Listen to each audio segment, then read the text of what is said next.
भगवान ने दुनिया बनाई थी, जीव को धरती पर भेजा था, क्या संदेश दिया? कहा 100 साल तक जीना है, सैकड़ों तरह के काम करने हैं। 25 साल तो तुम्हें सिर्फ तैयारी में लगेंगे। जिंदगी कैसे जीनी है उसके लिए 25 साल व्यतीत करने हैं, और 25 साल जीवन का अंतिम भाग होगा जिस समय तुम वापसी की तैयारी कर रहे हो। 50 साल जीवन के होंगे जो संघर्षों के होंगे। तो छोटे से जीव ने धरती पर जाने से पहले भगवान से पूछ लिया कि प्रभु मैं जा रहा हूं धरती पर, मेरी देख रेख करने वाला कोई होगा धरती पर? कौन संभालेगा मुझे? किनकी गोद में रहूंगा? कौन रक्षा करेंगे? भगवान ने कहा 2 फरिश्ते तुम्हारी रक्षा करेंगे जो तुम्हें सुलाएंगे, जगाएंगे। बोले मुझे कोई इलाज की जरूरत पड़े कौन ध्यान रखेगा? चौकीदारी की जरूरत पड़े कौन ध्यान रखेगा? भगवान ने कहा 2 फरिश्ते तुम्हारे लिए दूंगा जो तुम्हारे लिए चौकीदारी का काम करेंगे।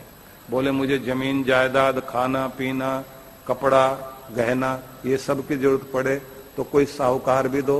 बोले 2 फरिश्ते साहूकार के रूप में देंगे जो तुम्हारे लिए जमीन जायदाद भी देंगे, मकान भी देंगे, गहने भी देंगे, ऐसे साहूकार भी 2 देंगे। तो फिर इसने कहा कि कोई मुझे शिक्षा दे, पढ़ाए, जानकारी दे। भगवान ने कहा उसके लिए भी 2 फरिश्ते देंगे जो पूरी व्यवस्था करेंगे। ये बोलता चला गया, भगवान बोलते चले गए, 2 फरिश्ते देंगे, 2 फरिश्ते देंगे। आखिर में इसने कहा कि ये सारे फरिश्ते मिलाकर 2000 हो गए।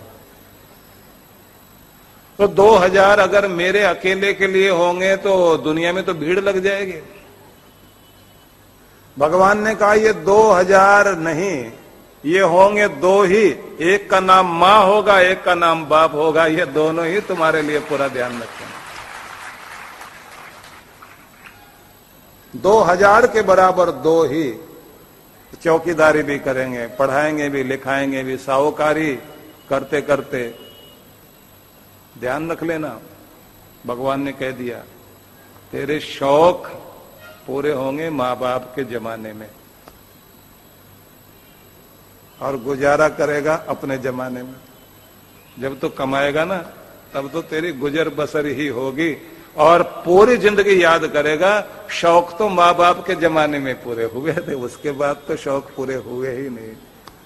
क्या हिम्मत रखते हैं माँ बाप, अपने बच्चों के सारे शौक पूरे कराते हैं। तो जब इसने कहा कि 2000 लोग चाहिए एक अकेले के लिए, भगवान ने कहा 2000 के बराबर 2 ही लोग होंगे। तो इसने कहा फिर मैं उनका कर्जा कैसे चुकाऊंगा? जो मेरे लिए इतना करेंगे उनका कर्जा कैसे चुकाऊंगा?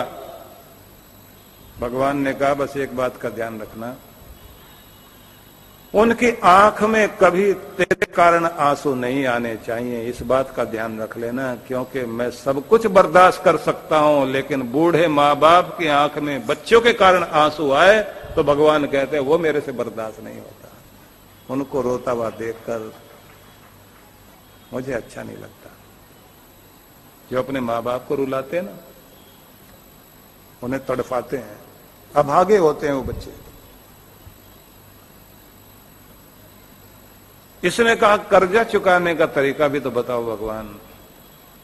भगवान ने कहा एक दिन तुम्हें भी फरिश्ता बना दूंगा, जब तेरे बच्चे पैदा होंगे उस दिन तू माँ बाप बनेगा तो भी ऐसा फरिश्ता बन जाएगा, और इसी तरह जैसे तेरे माँ बाप ने किया तो भी अपने बच्चों के लिए करेगा।